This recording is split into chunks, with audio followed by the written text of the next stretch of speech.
नागपूरमध्ये एक थरारक घटनेत प्रसिद्ध वन्यजीव बचावकर्ता शुभम जियार यांनी आपल्या धाडसाने आणि कौशल्याने 2 तरुणांचे प्राण वाचवलेत. दुपारच्या सुमारास 2 तरुण सेमिनरी हिल्स परिसरातून वाहनाने प्रवास करत होते. प्रवासादरम्यान अचानक गाडीत हालचाल जाणवू लागल्याने त्यांनी वाहन थांबवले.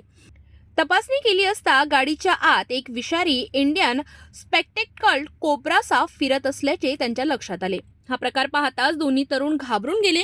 काही वेळातच सेमिनरी हिल्स कॅम्पच्या परिसरात नागरिकांची मोठी गर्दी जमली.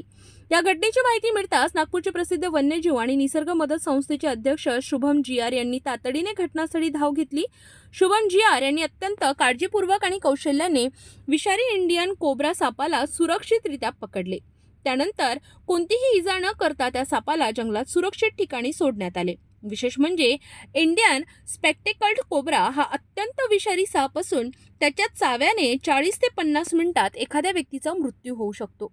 या सापाच्या विषामध्ये न्यूरोटॉक्सिक घटक असतो जो मज्जासंस्थेवर गंभीर परिणाम करतो. या धाडसी आणि संवेदनशील बचाव कार्याबद्दल नागरिकांनी शुभम जियार याचे कौतुक केले आहे.